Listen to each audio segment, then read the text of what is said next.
mendengarkan podcast ini. Kalau kita membaca Alkitab Perjanjian Lama, orientasi berpikir dari umat Perjanjian Lama adalah pemenuhan kebutuhan jasmani. Makan, minum, hidup di satu tanah yang tentram, tanpa gangguan musuh, tanpa ada bencana malapetaka, tubuh sehat, dan lain sebagainya.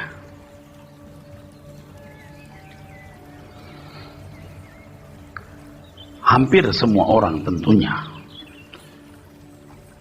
memiliki orientasi berpikir yang duniawi, yang earthly, worldly, duniawi. Tetapi di Perjanjian Lama kita juga menemukan ada orang-orang yang bisa menjadikan Tuhan itu kebahagiaannya. Dan ini sesuatu yang sebenarnya sangat luar biasa. Bisa menjadikan Tuhan itu kebahagiaannya. Pada umumnya, kebahagiaan hidup ditopang oleh pemenuhan kebutuhan jasmani yang terpenuhi. Kebutuhan jasmani yang terpenuhi. Dan untuk itu mereka membutuhkan kekuatan yang bisa diandalkan. Kalau bangsa-bangsa di luar Israel, mereka memiliki dewa-dewa, dan setiap dewa-dewa itu memiliki semacam spesialisasi. Ada dewa perang, dewa kemakmuran, dan lain sebagainya. Tetapi Israel hanya memiliki satu Allah yang mereka sebut sebagai Yahweh. Walaupun dalam pelafalannya mereka tidak menyebut kata itu atau nama itu, tapi menyebutnya dengan kata Adonai, yang artinya my master. Ya, kalau di Indonesia, di timur ini, kita juga ketemu orang-orang yang kalau menyebut nama kita masih pakai maaf ya, maksud saya Bapak. Sebut nama kita misalnya, maaf ya Pak Eras gitu. Biasanya kan Bapak. Waktu menyebut nama Eras, pakai minta maaf dulu. Demikian pula orang-orang Yahudi ketika mau menyebut nama Yahweh itu dianggapnya keramat, mereka menyebutnya Adonai yang artinya my master, majikanku atau tuanku. Nah, inilah yang menjadi andalan bagi bangsa Israel. Andalan untuk kebutuhan jasmani yang terpenuhi. Andalan untuk kebutuhan jasmani yang terpenuhi, saudara. Nah, kalau bangsa non-Israel, mereka memiliki banyak dewa-dewa, yang dewa-dewa itu memiliki semacam spesialis, saudara. Dewa perang, dewa kemakmuran, dan lain sebagainya. Jadi memang hampir semua orang kebahagiaannya adalah ketika kebutuhan jasmaninya terpenuhi. Jarang, saudaraku, orang bisa menjadikan Tuhan itu kebahagiaan. Jarang. Dan bisa dikatakan mustahil. Tetapi ada orang yang bisa menjadikan Tuhan sebagai kebahagiaan. Di Mazmur 73, kita menemukan orang yang menjadikan Tuhan kebahagiaannya. Tetapi berhubung keadaan manusia hampir semua manusia waktu itu, dan keadaan manusia si penulis Mazmur itu, maka dia harus dibawa ke dalam satu situasi. Dia harus dibawa ke dalam satu situasi yang ekstrim untuk bisa menjadikan Tuhan itu kebahagiaan. Sebab kalau situasinya tidak ekstrim, tidak bisa. Kalau kita membaca Alkitab, saudara sekalian, tidak banyak, saudara, tidak banyak, atau hampir tidak ada orang yang menjadikan Tuhan itu kebahagiaan. Tetapi tetap ada, tetap ada. Sebab dalam kitab Mazmur yang bisa mewakili perasaan manusia pada zaman itu, khususnya perasaan umat pilihan Tuhan, saudara, yang bisa berkata di dalam Mazmur pasal 73 itu ayat 25 dan 26, silahkan baca dulu. Mazmur 73 ayat 25 dan 26. Siapa gerangan ada padaku di sorga selain engkau?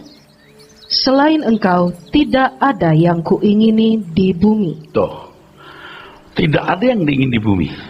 Coba cari ayat di Alkitab, hampir tidak ada kalimat ini. Terus, sekalipun dagingku dan hatiku habis lenyap, gunung batuku dan bagianku, tetaplah Allah selama-lamanya. Ya, tetap ada orang yang masih bisa menjadikan Tuhan kebahagiaannya.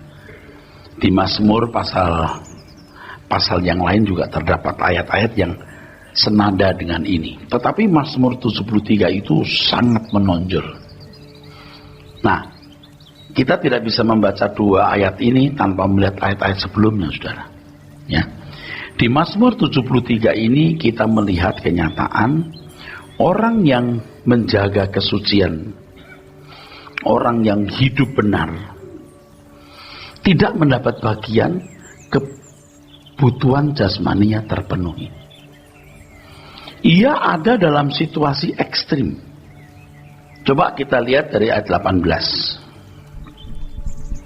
Sesungguhnya di tempat-tempat licin kau taruh mereka. Mungkin kita membaca ayat sebelumnya supaya lebih jelas.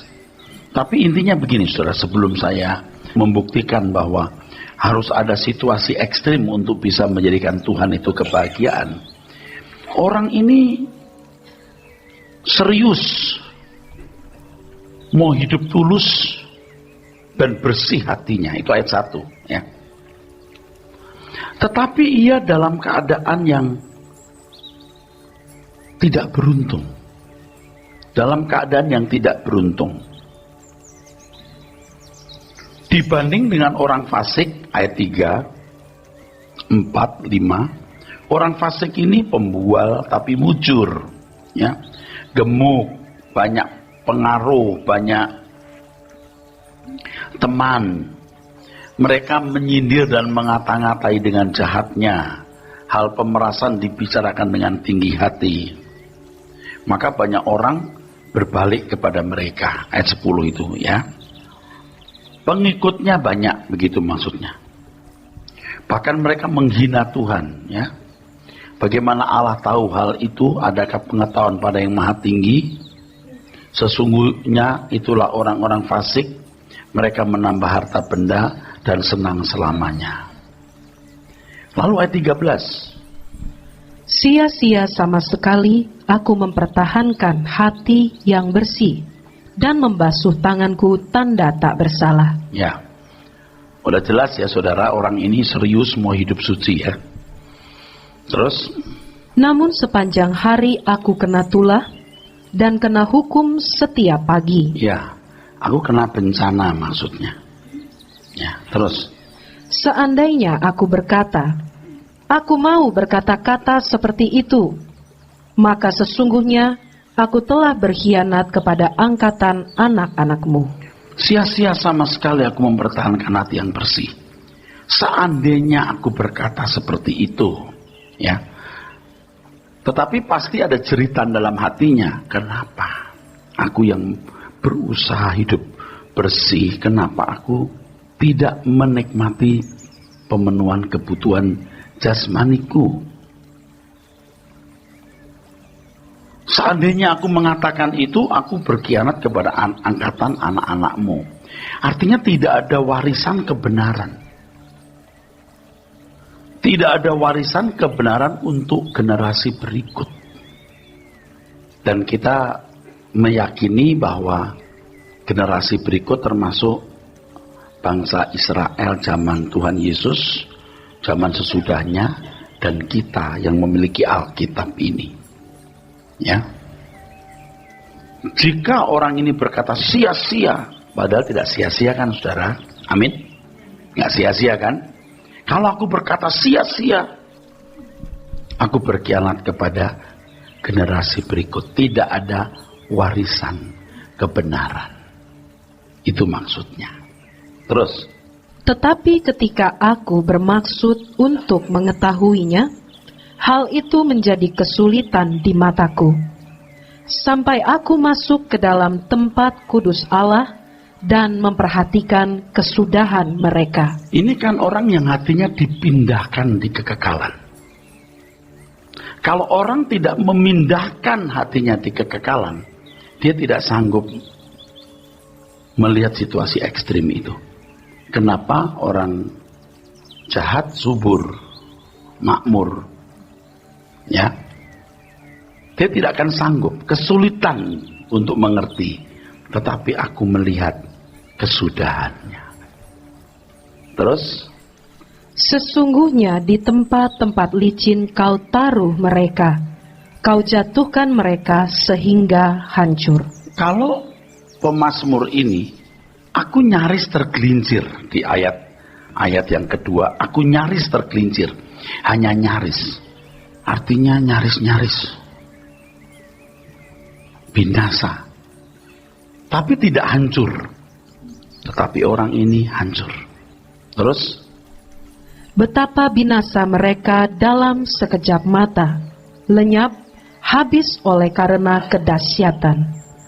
Seperti mimpi pada waktu terbangun ya Tuhan, pada waktu terjaga rupa mereka kau pandang hina. Oke, nanti saya akan jelaskan bagaimana Tuhan juga akan membuat situasi ekstrim dalam hidupmu, supaya engkau tidak mempersoalkan pemenuhan kebutuhan jasmani.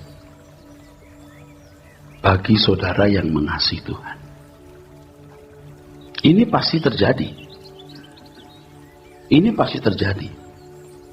Ada orang yang diberkati secara finansial, jadi sombong, sewenang-wenang, dihajar, jadi miskin. Celaka kan saudara? Iya, celaka. Tapi celakanya belum fatal. Ini nyaris. Ini termasuk nyaris yang begini. Yang fatal itu diberkati, banyak duit, terhormat, jadi kurang ajar, sombong, sewenang-wenang, tidak takut Tuhan, tidak dipukul. Hancur. Saya percaya di antara saudara yang terpilih ini kerannya sedang ditutup atau sedang dibuka. Ditutup, dibuka kecil aja. Tis gitu. So kalau saudara hari ini punya uang katakanlah 2 triliun begitu. Oke, ini berlebihan, tetapi fakta uang 2 triliun juga bagi orang-orang kaya nggak terlalu banyak sekarang. Oke, punya uang 1 miliar, 1 miliar kecil, 1 triliun. Anda nggak akan di sini loh. Anda mikir bagaimana bangun villa di puncak. Bagaimana Anda punya rumah di pantai Sanur. Tapi karena Anda mengasihi Tuhan, Anda harus dibawa ke situasi ekstrim. Lalu di sini ketemu dengan orang yang sudah dibawa Tuhan selalu ke situasi ekstrim. Jadi nyambung. Sudah dibawa ke situasi ekstrim, ya saya tahu ekstrimnya itu tentu kadarnya itu beda-beda ya. Dan Tuhan juga bijaksana, tidak bikin ekstrim sampai habis. Enggak. Tuhan juga mengertilah, Tuhan itu bijaksana. Jadi Tuhan buat Anda punya situasi yang tidak nyaman, tidak berlimpah, itu sebenarnya cara Tuhan untuk ini. Sebab manusia kok, rata-rata ini orang di dunia kita, kebahagiaannya adalah jika kebutuhan jasmaninya terpenuhi. Punya fasilitas, bisa pergi kemana saja, deposito banyak, itu kan nyaman. Lihat depositonya, surat berharganya, hitung-hitung ya 200 miliar, ya tenang. Nggak usah kerja, taruh di bank juga udah muntah-muntah saudara, itu kelebihan. Tapi biasanya orang kalau sudah punya uang banyak, mau banyak lagi. Dia investasi kemana? Kan ada orang yang berkata, nanti kalau aku punya uang 20 miliar, aku berhenti. Saya taruh di bank, aku cukup gaji. Belum tentu. You punya 20 miliar, you lihat peluang, you pasti pengen yang lain. Kecuali saudara dijamah Tuhan. Anda akan berjalan sesuai rencana Tuhan. Apakah investasi lagi atau tidak, itu nanti Roh Kudus yang pimpin. Rupa mereka kau pandang hina. Tuhan mau menghiasi wajahmu. Situasi ekstrim bisa membuat saudara menghiasi diri dengan baik. Tapi ketika engkau berlimpah dengan pemenuhan kebutuhan jasmani, engkau lupa merias wajah jiwamu. Terus baca. Ayat yang ke-21. Ketika hatiku merasa pahit dan buah pinggangku menusuk-nusuk rasanya, aku dungu dan tidak mengerti. Seperti hewan aku di dekatmu. Nah, kan konyol situasi orang ini. Ia telah menjaga jalan hidupnya supaya bersih. Dia mengerti bahwa orang harus tulus, harus bersih hatinya. Dia berusaha. Kalau dibedah ini ayat per ayat menunjukkan hal itu. Saudara percaya, saya menyimpulkan apa yang benar sesuai dengan pergumulan si pemazmur di Mazmur 73 ini, saudaraku. Benar banget. Tetapi dia dibuat stres. Hatiku merasa pahit. Apa enggak stres, saudaraku? Buah pinggangku menusuk-nusuk rasanya. Ini kan orang yang sudah nyaris depresi. Aku dungu dan tidak mengerti. Seperti hewan di dekatmu. Ini antara mau memuji menyembah Tuhan atau mempersalahkannya. Betul nggak saudara? Sampai seperti hewan artinya hilang akal, tidak mengerti bagaimana menganalisa. Kok bisa begini? Itu begitu. Tetapi aku tetap di dekatmu, engkau memegang tangan kananku. Nah ini bagus saudara ya. Ketika dia tidak punya kesempatan untuk masuk dalam kesenangan dunia, tutup pintu, dunia itu pintu, dia larinya ke Tuhan. Ini kan karena memang dunia kita rata-rata begitu, dan karena kita sebagai manusia dengan keadaan yang sama sebenarnya. Tapi karena you mengasihi Tuhan, you dibuat atau dibawa ke situasi ekstrim. Jadi begini saudaraku, ini pintu ditutup, mau masuk nggak bisa, dia pindah ke sini. Jadi kalau Tuhan Yesus mengatakan orang kaya sukar masuk surga, itu benar banget. Karena memang manusia di sekitar kita pada dasarnya kebahagiaannya tertumbuh pada kalau kebutuhan jasmaninya terpenuhi. Dan kita pun juga punya jiwa yang rusak seperti itu. Saudara ini kan sebagian masih begitu. Cuman belum dibawa ke situasi ekstrim. Tuhan itu luar biasa. Maksudnya tidak semua. Ada yang sudah. Tuhan itu luar biasa. Kalau terlalu ekstrim, jadi Tuhan juga tahu, ya udah jangan terlalu ekstrim deh gitu. Tetapi ini hanya berlaku bagi orang yang mengasihi Tuhan. Makanya, aduh, yuk kita mengasihi Tuhan, yuk gitu. Bagi saudara yang masih dalam masa transisi, jadi berat gitu. Aduh, kenapa ya usahaku begini, usahaku begitu. Saya juga mengalami begitu, saudaraku. Tagihan yang tidak turun sampai 2 tahun, itu cukup membuat tegang pikiran kita. Uang kita sudah nyemplung, uang orang nyemplung, wah itu kan juga cekot-cekot di kepala. Tapi kalau kita sudah mengerti kebenaran, kita lebih tenang. Memang situasi ekstrim ini membuat kita dewasa. Makanya di antara Bapak Ibu saudara ini kan ada yang mengalami guncangan-guncangan dari pengalaman 2 tahun, setahun, 3 tahun yang lalu. Kenapa harus alami ini? Itu Anda orang yang terpilih. Tapi tidak usah buat begitulah Tuhan. Loh, kamu kan nyanyi buatlah jalanmu dalam saya. Tuhan tidak mengubah jiwamu, batinmu secara intervensi ke dalam begitu. Situasi sekitar yang harus dibuat untuk merubah hati. Misalnya begini, zaman Abraham ketemu Firaun, ya kan? Firaun ambil istri Abraham kan? Dihajar Tuhan, jepret. Firaun bertobat nggak? Bertobat. Firaun langsung panggil Abraham. Ini sebenarnya siapa perempuan ini? Itu istri saya Tuhan. Loh, kamu dari kemarin don bilang. Kalau kamu bilang kan nggak masalah. Udah ambil. Kasih hadiah. Itulah Hagar termasuk di situ, yang akan melahirkan Ismail. Tapi kalau Firaun yang jahat zaman Musa, Tuhan nggak buat gitu. Tuhan kasih ular, tongkat Harun jadi ular, terak. Wah, ternyata juga orang-orang pinter lalu ahli nujum Mesir juga bisa terak, tuh bisa juga kan? Gitu. Kasih katak, bisa bikin katak juga. Jadi dibuat situasi itu lalu Firaun jadi immune. Aku juga bisa. Jadi Tuhan bukan masuk di hatinya lalu bikin dia keras. Situasi dibuat. Aku akan keraskan hatinya. Lalu tahap 1, tahap 2, tahap 3, tahap 4. Kalau sudah kena bencana, dipanggil Musa. Musa, tolong dah doakan. Nanti aku lepaskan kamu. Musa berdoa, Tuhan tolong cabut ini. Tulah dicabut. Setelah tulah cabut, Musa datang, saya mau pergi. Nggak boleh.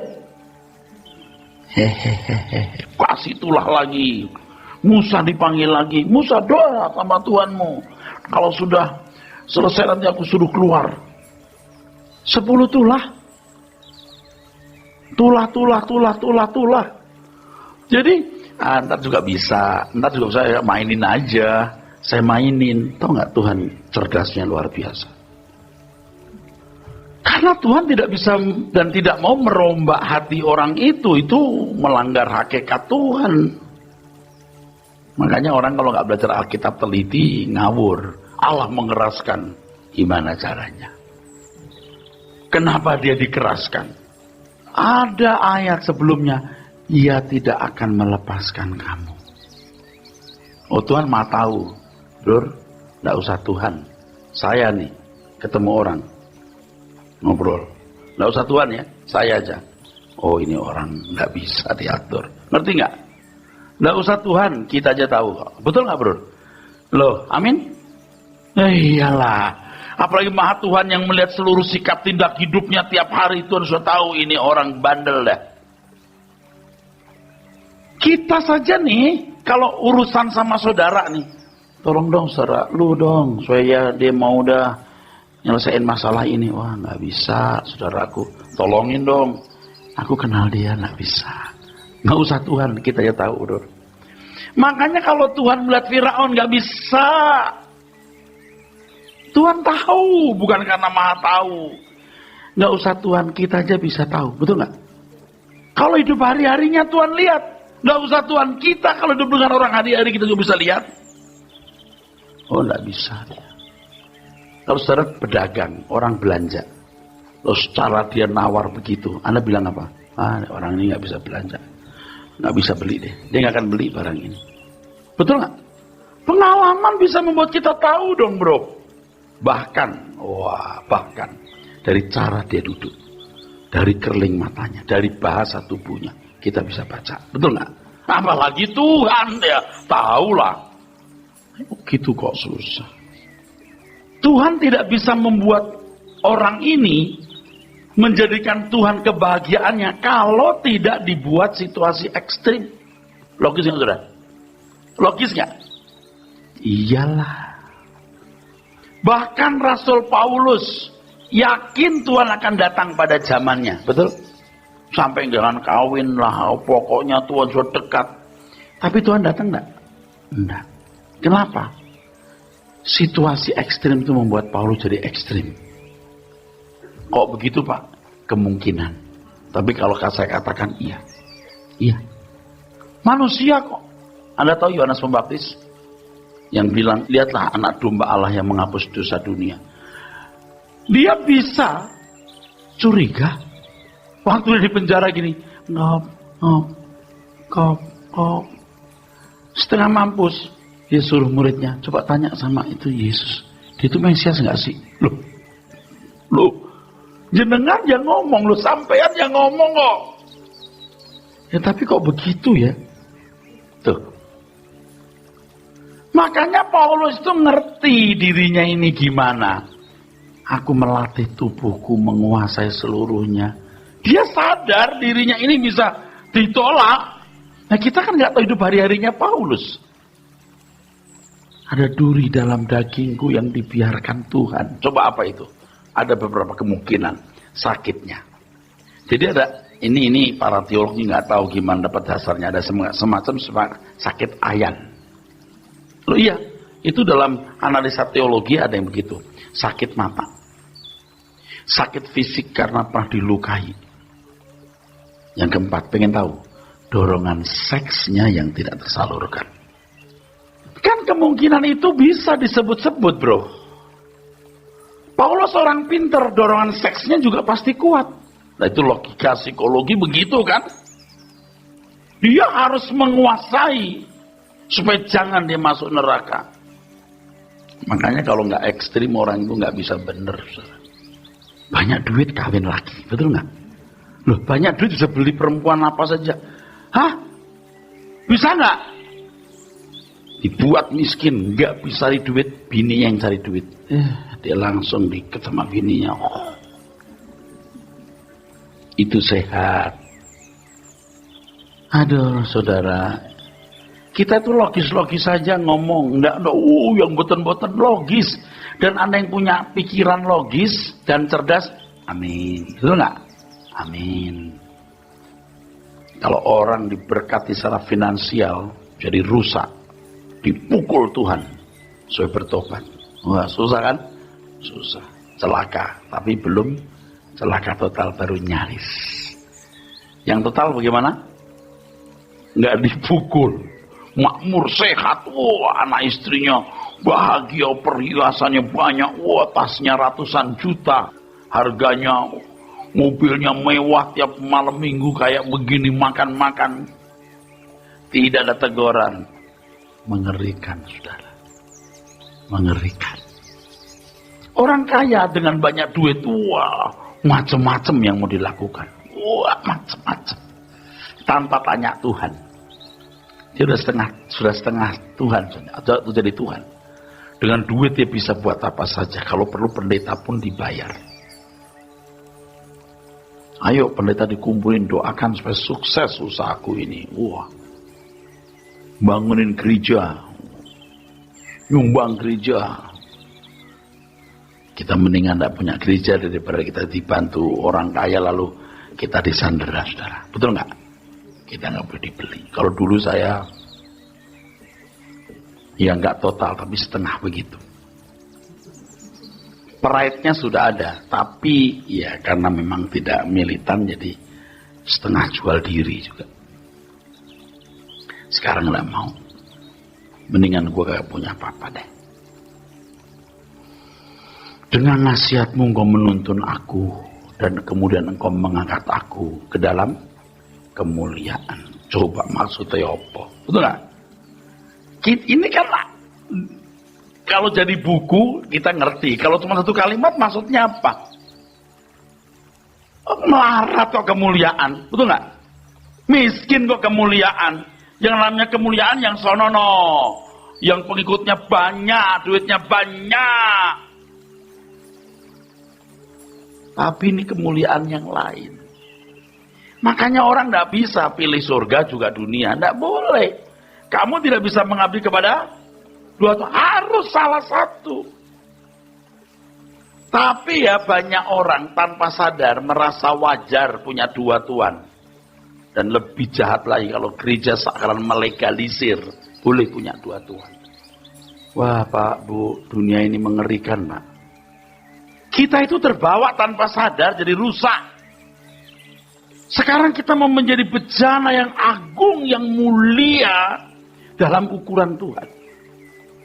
Ya, akhirnya memang juga tidak banyak, saudara. Orang yang mau tidak banyak. Yang mau nih, mau sungguh dibawa ke situasi ekstrim. Kalau tidak, kamu sama seperti lingkunganmu. Kalau tidak kubawa ke situasi ini, kamu tidak bisa kurubah. Memang dalam suhu tertentu, seperti besi baru bisa dibengkokkan. Betul? Halo? Dipanasi itu baru set, bisa kalau bikin pedang itu, senjata atau panah itu, panasi baru tang, panasi lagi. Nggak bisa nggak dipanasi. Saudara, yang saya ngomong logis nggak? Logis sekali. Logis sekali. Saya itu melihat ya saudaraku, membayangkan ya, dan itu fakta. Orang sudah biasa ditakuti, dihormati, ya ditakuti, dihormati, sampai nggak mikir bahwa dia bisa ketakutan. Saya membayangkan seperti misalnya Muammar Gaddafi, kayaknya luar biasa, hebat luar biasa. Dia nggak kepikir kalau suatu kali dia bisa ketakutan, bisa kayak anak kecil. Ya, waktu dia masuk gorong-gorong ditarik, pukuli sama orang, dibuang di bak mobil yang bak belakang itu, dipukuli seperti tikus. Dia bilang, aku Muammar Gaddafi, nggak mau denger, emang lu yang dicari. Sampai dia nggak bisa loh rendah hati, betul nggak? Udah begitu aja masih, aku nih Muammar Gaddafi, nggak bisa dihabisin. Tahu nggak saudara? Wah, orang udah rusak tuh begitu loh. Anda ngerti nggak saya ngomong apa ini? Ibu-ibu tuh ya kalau biasa bengis, sampai nggak bisa nggak bengis. Sama siapa aja bengis dia. Loh iya. Tapi ketika kemudian dia jatuh sakit, nggak bisa bangun, terus mesti dipapah-papah, itu bengisnya itu digorok dengan paksa. Betul nggak? Iya. Digorok dengan paksa. Tapi kalau sudah keterlaluan, ya saudaraku, biar dalam kondisi begitu masih bengis. Makanya bersyukur orang yang mengenal Tuhan, mengasihi Tuhan, Tuhan garap dari jauh-jauh hari. Panasi, teng. Panasi lagi, dias. Panasi lagi, dias. Digerinda gitu, terus dibuat jadi pedang. Itu dari lempengan setebal ini, 1 cm atau 1,5 cm atau 2 cm. Nggak kepikiran jadi pedang itu cantik. Tidak kepikirkan ditaruh di tempat yang terhormat, dipegang oleh penguasa dari lempengan besi, saudara. Aslinya dari tanah, campur lempung. Mengangkat aku dalam kemuliaan. Nah, kalimat berikutnya, baca. 25. Siapa gerangan ada padaku di sorga selain engkau? Selain engkau tidak ada yang kuingini di bumi. Mau tidak mau kita menghubungkan ayat 25 dan 26. Bahwa kemuliaan itu adalah ketika aku tidak mengingini lagi apapun. Dan yang kuingini hanya satu, Tuhan. Wah, bisa begitu Pak. Sukses hidup kita Pak. Nggak lalu jadi miskin. Jadi kalau dulu saya sering begitu sibuk, begitu banyak masalah. Karena kesibukan. Sekarang masalah saya beda sudah. Bagaimana aku berkenan. Selalu berkenan. Saudara mau enggak mempersoalkan ini? Semalam saya doa malam dengan beberapa sahabat. Anda kan bisa melihat bahwa sempurna itu bisa. Makin hari makin bisa. Nanti saudara ya akan mengerti apa artinya takut minta ampun. Ngeri kalau kita bilang ampuni aku.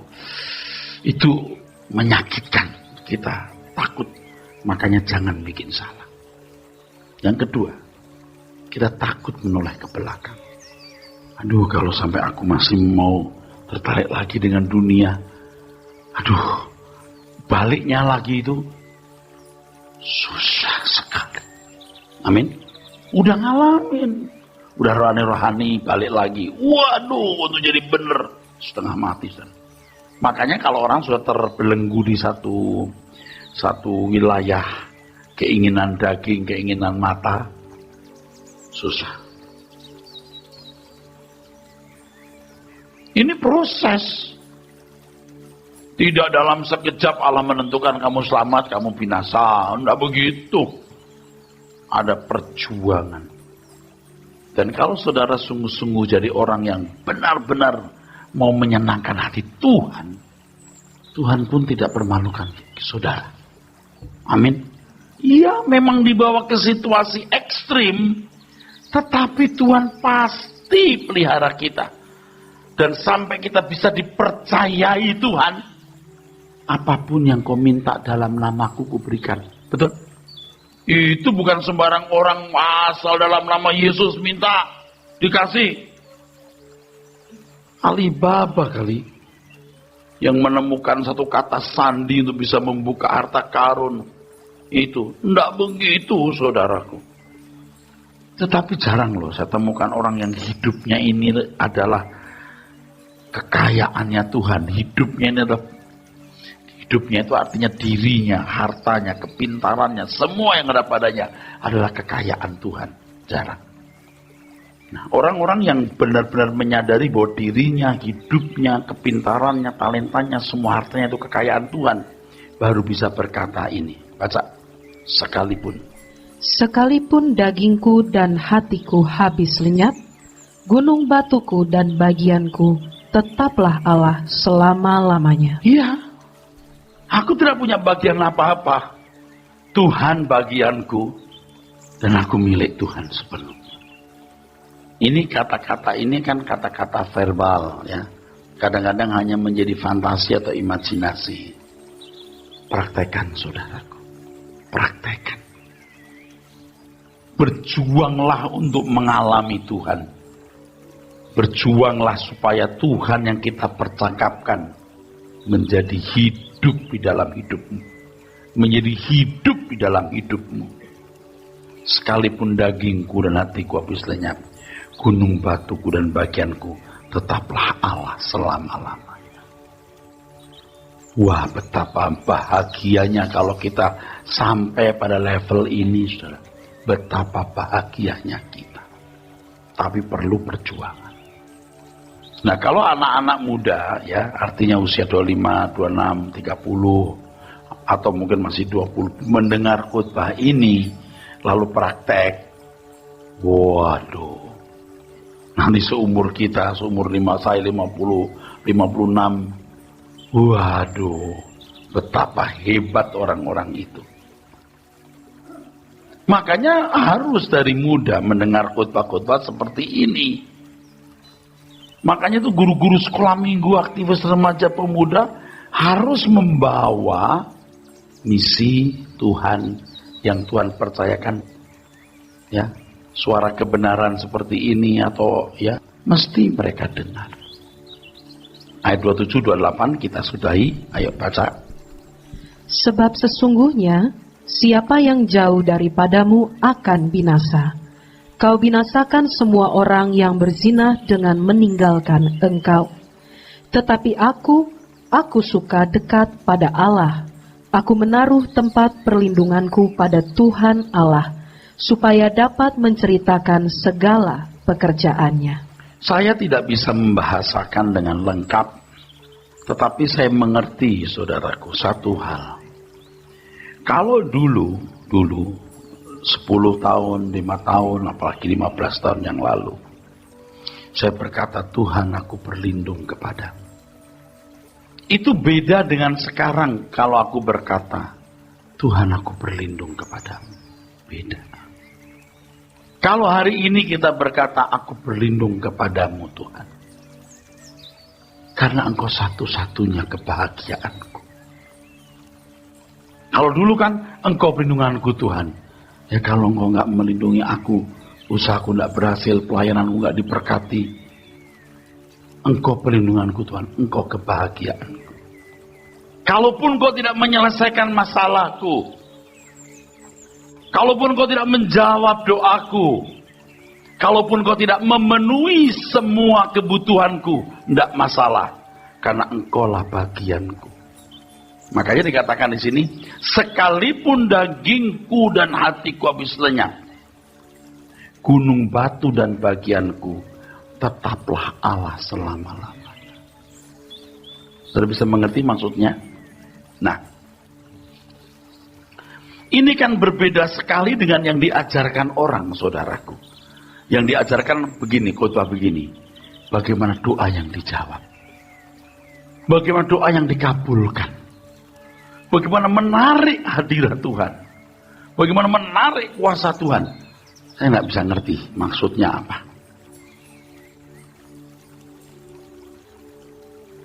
Apalagi kalau nanti ada doa pemutusan kutu-kutu.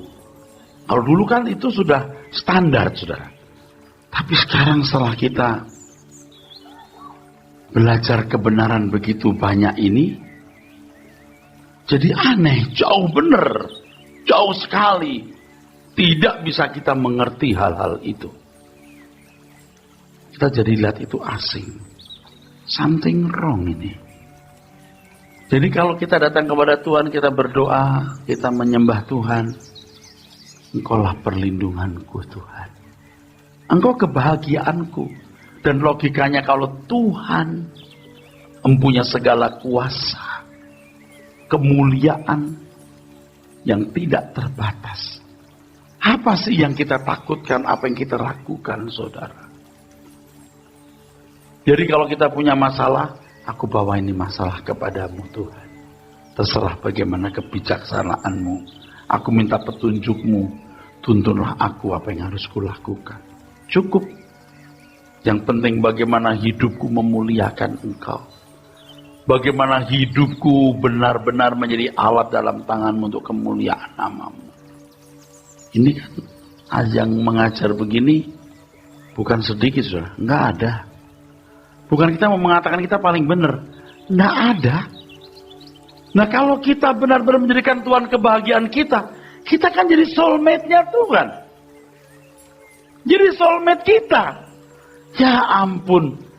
Ya kalau kita jadi kekasih Tuhan, kita tidak usah minta juga Tuhan tahu apa yang kita butuhkan, apa yang kita perlukan. Amin.